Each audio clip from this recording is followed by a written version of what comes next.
ছিলাম বান্দা যখন মনে মনে আল্লাহকে ডাকে, আল্লাহ মনে মনে ওই বান্দাকে স্মরণ করে। আপনি রাতে শুয়ে আছেন,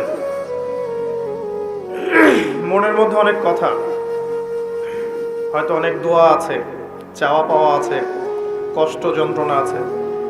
আপনি মনে মনে আল্লাহকে ডাকছেন, ডাকতে ডাকতে আপনার চোখ দিয়ে পানি বের হয়ে গেল।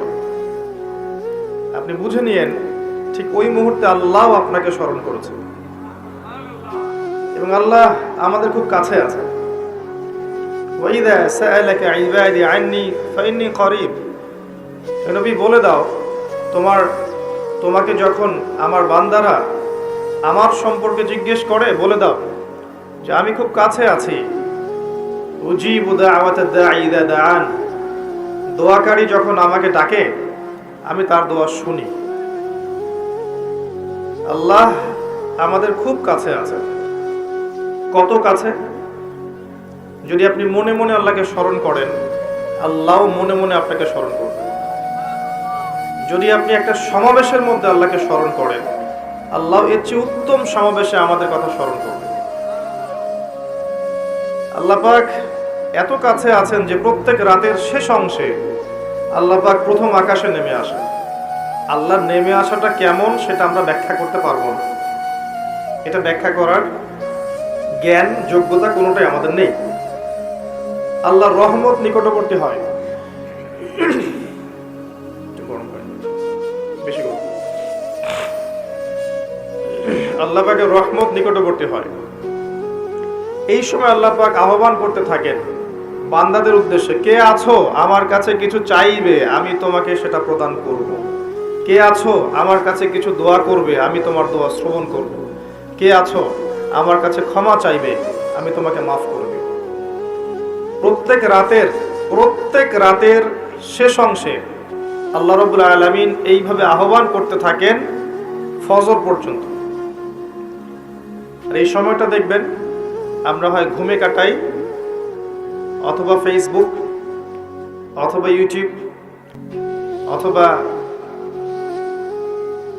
ক্যাসিনোর মধ্যে, কেউ জুয়াখানায়, কেউ পতিতালয়ে, কেউ আল্লাহ বিরোধী পরিকল্পনা করতে ব্যস্ত থাকে।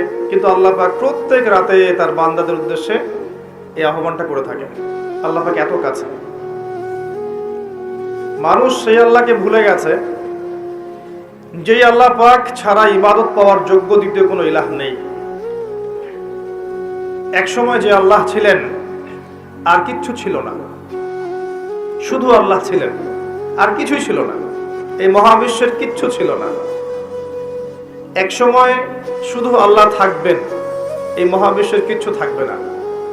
কুল্লু মান আলাইহা ফান ওয়া ইয়াবকা ওয়াজহু রাব্বিকা যুল জালালি ওয়াল ইকরাম। প্রত্যেকটা বিষয় বস্তু ফানা হয়ে যাবে, শুধুমাত্র আল্লাহ রাব্বুল আলামিনের সত্তাটা বাকি থাকবে। আল্লাহ পাক সূরা আর রহমানে একটা আয়াত বারবার বলেছেন, ফাবিআইয়ি আলাই রাব্বিকুমা তুকাযিবান।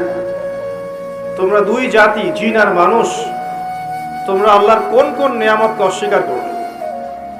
কেন জিন আর মানুষকে বলা হচ্ছে? কারণ সূরা জারিয়াতের 56 নম্বর আয়াতে আল্লাহ পাক বলেছেন, ওয়ামা খালাকতুল জিন্না ওয়াল ইনসা ইল্লা লিয়াবুদুন। আমি জিন আর মানুষকে শুধুমাত্র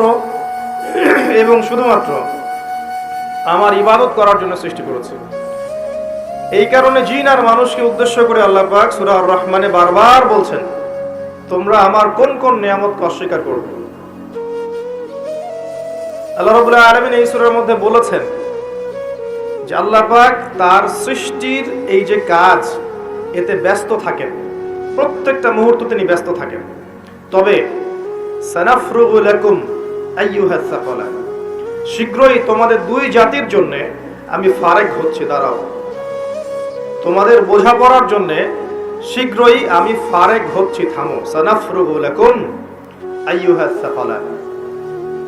এই আয়াতটা এই সূরার মধ্যে একটা ভয়ঙ্কর আয়াত। আল্লাহ পাক জিন আর মানুষকে বলছেন, আমি বিজি আমার কাজে, কিন্তু তোমাদের জন্য আমি শীঘ্রই ফারেক হব। কিয়ামত ঘটানোর পরে তোমাদের হিসেব নিকেশের জন্য আমি শীঘ্রই নিজেকে ফারেক করছি, ওয়েট করতে থাকো, জাস্ট ওয়েট এন্ড সি। মানুষ সে আল্লাহকে ভুলে গেছে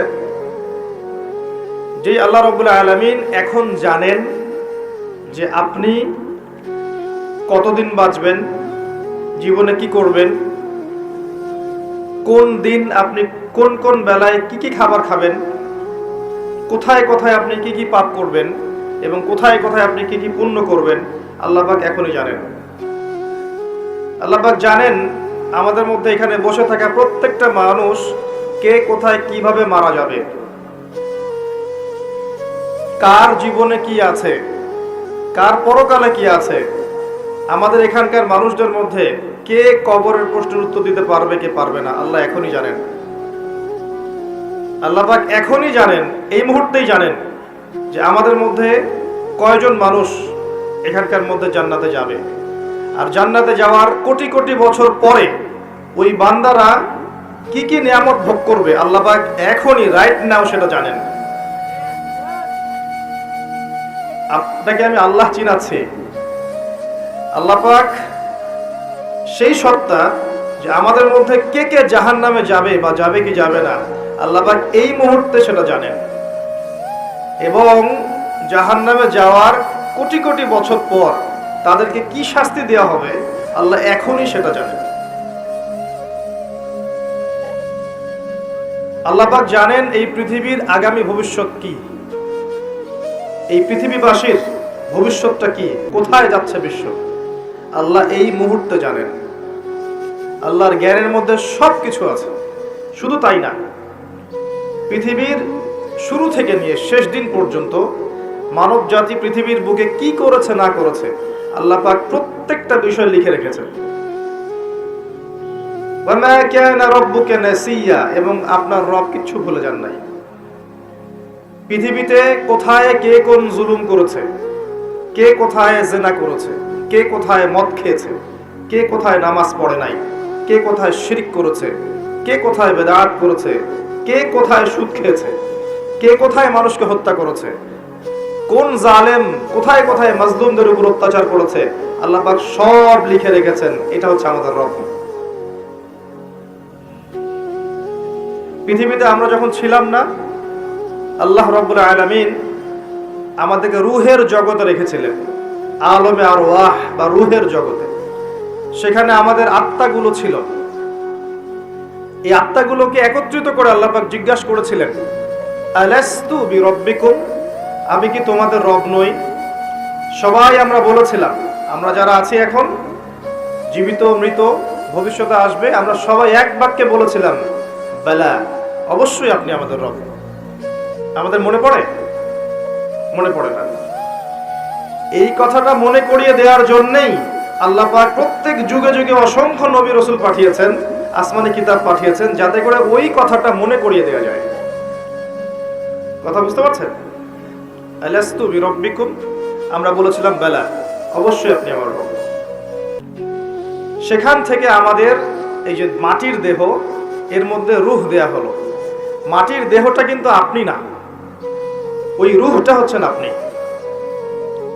কারণ আপনার দেহটা পচে যাবে, আপনার আমার দেহের সৌন্দর্য থাকবে, বয়স থাকবে, পচে যাবে, নষ্ট হয়ে যাবে।